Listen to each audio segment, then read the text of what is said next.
Welcome ആൾ. നമ്മളിന്ന് discuss ചെയ്യാൻ പോകുന്നത് വളരെ ഇമ്പോർട്ടൻ്റ് ആയിട്ടുള്ള ബിടെക് സെമസ്റ്റർ 3-കാരുടെ, അത് എസ്പെഷ്യലി കമ്പ്യൂട്ടർ സയൻസ് റിലേറ്റഡ് ഒരു ടോപ്പിക്കാണ്. നിങ്ങളുടെ സ്ക്രീനിൽ കാണാൻ പറ്റും, introduction to artificial intelligence and data science. Okay, എല്ലാവരും കേട്ടിട്ടുള്ള ഒരു വേർഡാണ്, അല്ലെങ്കിൽ വളരെ റെലവൻ്റ് ആയിട്ട് ഇപ്പോൾ കണ്ടുകൊണ്ടിരിക്കുന്ന ഒരു വേർഡാണ് AI എന്ന് പറയുന്നത്. AI എന്ന് പറഞ്ഞാൽ എല്ലാവർക്കും അറിയാം, ആർട്ടിഫിഷ്യൽ ഇൻ്റലിജൻസ്, അല്ലെങ്കിൽ എസ്പെഷ്യലി കമ്പ്യൂട്ടർ സയൻസോ അല്ലെങ്കിൽ എഞ്ചിനീയറിംഗ് സ്ട്രീം പഠിക്കുന്ന എല്ലാവർക്കും അറിയാവുന്ന ഒരു കാര്യമാണ് എന്ത്, ആർട്ടിഫിഷ്യൽ ഇൻ്റലിജൻസ്.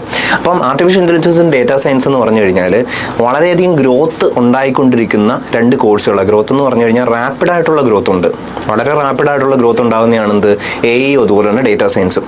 അപ്പോൾ അതുകൊണ്ട് തന്നെയാണ് സെമസ്റ്റർ 3-ൽ വളരെ കോമൺ ആയിട്ടുള്ള ഒരു സബ്ജക്റ്റ്, എല്ലാവർക്കും ഉള്ളൊരു സബ്ജക്റ്റായിട്ട് ഇത് ഇൻക്ലൂഡ് ചെയ്തേക്കുന്നത്. അപ്പം സബ്ജക്റ്റിൻ്റെ പേര് തന്നെ അതാണ്, introduction to artificial intelligence and data science. ഈ പേര് പോലെ തന്നെ ഇവിടെ ഉദ്ദേശിക്കുന്നത് ആർട്ടിഫിഷ്യൽ ഇൻ്റലിജൻസും ഡേറ്റാ സയൻസുമായിട്ട് റിലേറ്റ് ചെയ്തിട്ടുള്ള ഒരു ഇൻട്രൊഡക്ഷനാണ്. അതുമായിട്ട് ബന്ധപ്പെട്ട കുറച്ച് ബേസിക് കാര്യങ്ങൾ, ഫണ്ടമെൻ്റൽ കാര്യങ്ങളൊക്കെ നിങ്ങളിവിടെ എന്ത് ചെയ്യും, ഡിസ്കസ് ചെയ്യും. ഓക്കെ, അപ്പം ഇതിൽ കോഴ്സ് ഇൻട്രൊഡക്ഷൻ ആണ് നമ്മൾ ഉദ്ദേശിക്കുന്നത്. എന്തൊക്കെ ഇതിനകത്ത് പഠിക്കാനുണ്ട് എന്നുള്ള കാര്യങ്ങൾ നിങ്ങൾക്ക് ഇതിലൂടെ എന്ത് ചെയ്യാൻ പറ്റും, ഏകദേശം ഒരു ഐഡിയ കിട്ടും എന്തൊക്കെയാണ് ഇതിനകത്തുള്ളത് എന്നുള്ള കാര്യങ്ങൾ. ഓക്കെ, അപ്പോൾ നമുക്ക് ഇതാണ് ഇവിടെ കൊടുത്തേക്കുന്ന സ്ലൈഡിൽ നിങ്ങൾക്ക് കാണാൻ പറ്റുമായിരിക്കും. ഇപ്പോൾ ഈ സ്ലൈഡിനകത്ത് എയുടെ ഒരു വിഷ്വലൈസേഷൻ ആണ് കൊടുത്തേക്കുന്നത്. വിഷ്വലൈസേഷൻ എന്ന് പറഞ്ഞാൽ നിങ്ങൾക്ക് അറിയാം, നമ്മളിപ്പോൾ ജസ്റ്റ് ഒരു വിഷ്വലൈസേഷൻ എന്ന് പറഞ്ഞാൽ അതിൻ്റെ ഒരു പിക്ചർ, ജസ്റ്റ് ഒരു ഇമേജ് ആണ് ഇവിടെ കൊടുത്തേക്കുന്നത്. എന്താണ് എ എന്നൊക്കെ ഏകദേശം കാണുമ്പോൾ മനസ്സിലാക്കും. ഇപ്പോൾ ഇവിടെ എയുടെ ഒരു കാര്യം കൊടുത്തിട്ടുണ്ട്, ഇവിടെ ഒരു ബ്രെയിൻ്റെ ഫിഗർ, പിന്നെ ബുക്സ്, അങ്ങനത്തെ കുറച്ച് കാര്യങ്ങൾ, അതായത് ഒരു ചാറ്റ് ബോട്ട് പോലത്തെ ഒരു സംഭവമാണ് കൊടുത്തേക്കുന്നത്. അപ്പോൾ ഇതിൻ്റെ ഈ ഒരു വിഷ്വലൈസേഷനിൽ തന്നെ എ എന്താണെന്ന് നമുക്ക് എന്ത് ചെയ്യാൻ പറ്റും, ക്ലിയർ ആയിട്ടൊരു ഐഡിയ കിട്ടും. അപ്പോൾ എന്താണ് എ എന്ന് ചോദിച്ചാൽ സിമ്പിളായിട്ട് പറഞ്ഞു കഴിഞ്ഞാൽ നമുക്ക് ചെയ്യാൻ പറ്റുന്ന ചില കാര്യങ്ങളുണ്ട്, അതായത് ഹ്യൂമൻസിന് ചെയ്യാൻ പറ്റുന്ന ചില കാര്യങ്ങളുണ്ട്. ഹ്യൂമൻസിന് ചെയ്യാൻ പറ്റുന്ന ചില കാര്യങ്ങളെന്ന് പറഞ്ഞു കഴിഞ്ഞാൽ നമുക്ക് ഒരു 10 പേരുടെ, ഇതുവരെ കണ്ടിട്ടില്ലാത്ത ഒരു 10 പേരുടെ എന്തോ കാണിച്ച്, ഫേസും കാണിച്ച്, അവരുടെ പേര് നിങ്ങളെ കാണിച്ച്, ഒരു 1 മിനിറ്റ് സമയം കൊണ്ട് നിങ്ങളെ കാണിച്ച്, നിങ്ങൾക്ക് വേണമെങ്കിൽ ആ 1 മിനിറ്റ് സമയം കൊണ്ട് തന്നെ അവരെ ഐഡൻറ്റിഫൈ ചെയ്തിട്ട് കുറച്ച് കഴിഞ്ഞ്, അതായത് അടുത്ത സെക്കൻഡ് 1 മിനിറ്റ് കഴിഞ്ഞിട്ട് നിങ്ങളോട് ചോദിക്കുമ്പോൾ നിങ്ങൾക്ക് കൃത്യമായിട്ട് എന്ത് ചെയ്യാൻ പറ്റും, ആൻസർ ചെയ്യാൻ പറ്റും. നമുക്ക് അവരെ കൃത്യമായിട്ട് ഓർത്തെടുത്ത് പറയാൻ പറ്റും. ഇത് ഹ്യൂമൻസിന് മാത്രമുള്ള ഒരു കഴിവാണ്, അല്ലെങ്കിൽ ഹ്യൂമൻസിനാണ് ഈ കാര്യങ്ങളൊക്കെ ഓർത്തെടുത്ത് കൃത്യമായിട്ട് പറയാൻ പറ്റുന്നത്. അപ്പം നമുക്ക് പക്ഷേ ഒരു പരിധിയുണ്ട്. നമുക്കൊരു പരിധി എന്ന് പറഞ്ഞാൽ ഓരോ ഹ്യൂമൻസിനും ഡിപ്പെൻഡിങ് ഓൺ അവരുടെ ഇൻ്റലിജൻസ് അനുസരിച്ച് പരിധിയുണ്ട്, അതായത് ഒരു ലിമിറ്റ് വെച്ചിട്ടുണ്ട്. ചില ആൾക്കാർക്ക് 10 പേരുടെ ഫിഗർ കൊടുത്താലും അവർ പറയും, ചില ആൾക്കാർക്ക് 50 പേരുടെ കൊടുത്താലും പറയും. അപ്പം നമുക്ക് ഇത് ഒരു മാസമായിട്ടുള്ള ഒരു ഓഡിയൻസിനെ ഇതുപോലെ വളരെ കുറഞ്ഞ സമയം കൊണ്ട് തിരിച്ചറിഞ്ഞ് റെക്കഗ്നൈസ് ചെയ്യുന്ന ഒരു പ്രോസസ്സിലേക്ക് പോകണമെന്ന് വിചാരിക്കുക. ഓക്കെ, ആ ഒരു സിറ്റുവേഷനിൽ നമുക്ക് ഹ്യൂമൻസിൻ്റെ ലിമിറ്റേഷൻ അവിടെ വരും. ഹ്യൂമൻസിന് ഒരുപാട് ലിമിറ്റേഷൻ ഉണ്ട്. അവർക്ക് ഈ പറയുന്ന പോലെ ഡിലിജൻസ് എന്ന് പറയുന്നൊരു കൺസെപ്റ്റ് ഇല്ല, എന്ന് വെച്ചാൽ അവർ ടയേർഡായി പോകും. പക്ഷേ മെഷീൻസിന് അങ്ങനത്തെ കേസൊന്നുമില്ല.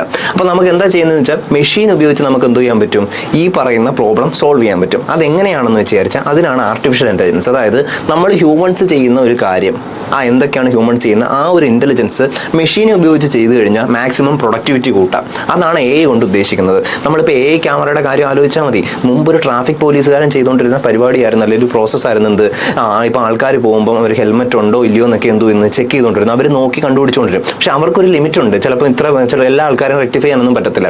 പക്ഷെ അതിന് പകരം ആ ഒരു കൺസെപ്റ്റ് ഹ്യൂമൻ ചെയ്യുന്ന പോലെ അതേ രീതിയിലുള്ള ഒരു ഇംപ്ലിമെൻറ്റേഷൻ നമുക്ക് മെഷീൻസിന് കൊടുക്കുമ്പോൾ, ആ ഇൻ്റലിജൻസ് മെഷീൻസിന് കൊടുത്തപ്പോൾ എന്തോ ഇത് മെഷീൻ ഉപയോഗിച്ച് നമുക്കത് കൃത്യമായിട്ട് ഇംപ്ലിമെൻറ്റ് ചെയ്യാൻ പറ്റി.